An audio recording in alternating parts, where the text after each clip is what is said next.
It was for the children! For the children, I tell you! I didn't do it for me, I did it for the children! Alright, all joking aside, whatever your opinions are on emulation and the associated topic of piracy, a lot of people are interested, especially in today's age, with the price of retro games and the difficulty of keeping retro equipment operational and, in good condition. More and more people are turning to emulation and even considering it the primary means of preservation of games. And while I don't really want to get into the topic of piracy or how you acquire these ROMs, really, it's a gray area in a lot of places. It's illegal in some places. But there are legitimate means that you can acquire ROMs, or semi-legitimate means that you can acquire ROMs.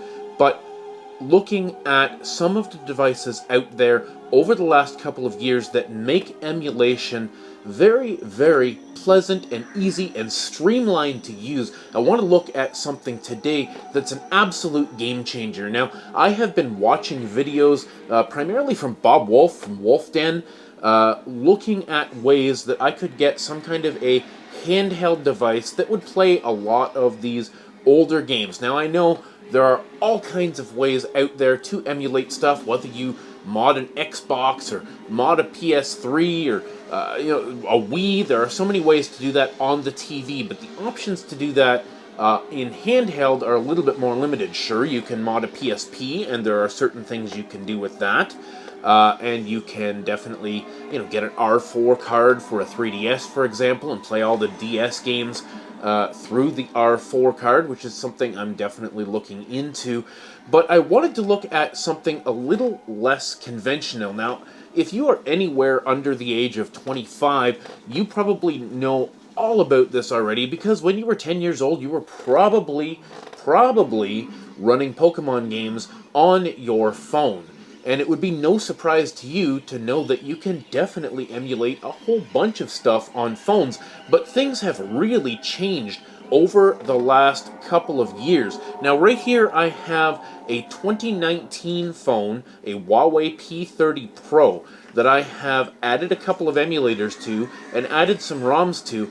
And, the experience, the problem with playing games on your phone is, of course, the crappy touchscreen controls that make it almost impossible to play anything. Even the simplest 8-bit games are garbage with phone controls. So, last year, on my holiday gift buying guide, I mentioned the RAZER Kishi, which was something that had really interested me at the time. The RAZER Kishi is a wired controller for your phone that plugs directly into the USB-C jack, assuming you have a USB-C jack on your mostly modern Android phone. Most phones do from the last couple of years. The RAZER Kishi plugs directly into the USB-C on your phone, wraps around your phone, as you can see here, and gives you basically a Switch-like experience on your phone. And let me tell you, this is a game changer. No, well, yeah, the pun was intended. It's a game changer.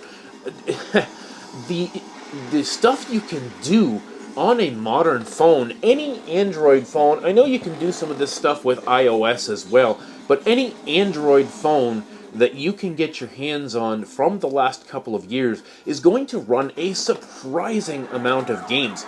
So, just to let you know, I have on here, and I have tested games ranging from the TurboGrafx, the NES, the SNES. Most of those would be expected. The Sega Genesis, the Sega Master System, most of those games can run on a potato. But then I've got Game Boy Advance, PSP, PS1, Sega CD, so many different libraries running on this thing. Now, as I understand it, I can run Dreamcast on this as well, with limited results, and I've even run GameCube. Now, let me tell you, GameCube running through the Dolphin emulator on this particular phone, the Huawei P30, is a little bit choppy. For example, Paper Mario: The Thousand Year Door, being a flat, simpler game, runs pretty well. But if you try to run something like Zelda Wind Waker, you're going to be getting frame drops and stuttering. But it's still technically playable, and that's pretty impressive for a device that we have in our pocket. Now, of course, you're probably not going to put something like this in your pocket, but the cool thing about the Kishi is that it folds down into a pretty small device. It's pretty simple to throw in a backpack or something. It just clicks together, and you have a little, something like this that you can just shove in your pocket, shove in the bottom of your backpack, and pull it out whenever you want. But the amazing story about what this does for emulation on your phone is it gives you everything you need. A little bit of history about this controller. It was designed in cooperation with Microsoft about a year and a bit ago, and released to work with xCloud. So it has all the controls that you might need, including thumbsticks that are very similar to Xbox One thumbsticks, your standard Xbox layout with A at the bottom. D-pad's a little bit mushy, but not bad. You've got your standard shoulder and trigger buttons, and they are good. They are analog. Everything works the way you would want it to work with modern games, and if you want, you can load GamePass and xCloud on your phone, and you can play a wide variety, assuming you have the bandwidth, the internet connection. You can play a wide variety of modern, legit games on here, too. This is not just an emulation device. There's a lot of stuff you can do with this thing. Now, these are a little bit expensive. Regular price on Amazon, Canadian dollars, they range from about $120 to $130, and I felt like that was too expensive, which is why I didn't buy one until now, when I found a deal at Best Buy for $69.99 Canadian, which is pretty cheap. That's about 55 bucks US, and I felt like at that price, this was a steal. So, what exactly can you do? Well, I've been super excited to go back and play some of the TurboGrafx games and TurboGrafx CD games. I've got, crazy expensive games that I could never purchase myself. Magical Chase, for example, $5,000 game by this point, I think. Boom, it's on my phone. Now, you want to talk about, whether that's legitimate or not, it's up to you. A lot of us already have a lot of these ROMs kicking around, and we've got them loaded on various devices, like I mentioned before, maybe on a Nintendo Wii or something. It's pretty common in the community. This is a fantastic way, and what I've done now, I've got a new phone on the way. I'm getting a new iPhone coming in the next day or two, and this phone now is going to be retired, and it's just going to live in the RAZER Kishi.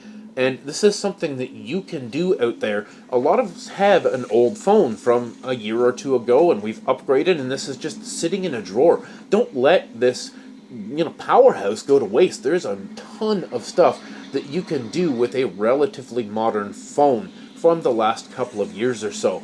So, dig it out of the drawer, load some ROMs on it, and go to town, man, because this is an amazing experience. Being able to have that Switch-like experience in your hands and a wide variety of stuff. This phone has 128 gigs of storage on it.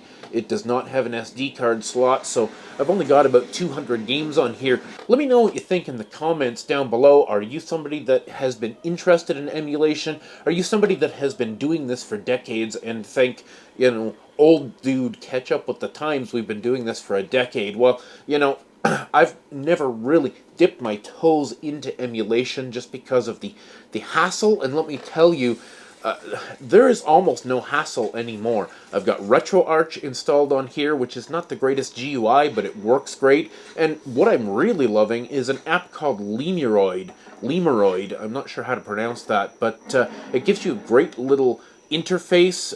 There's no tweaking, no messing around. Default settings work great on literally everything I've tried. So yeah, free app, Lemuroid or RetroArch. Download them from the Google Play Store. Throw a couple of ROMs on your phone and you're good to go. Let me know down in the comments what you think about this. Am I crazy? Am I going to jail? Thanks so much, guys. Talk to you later.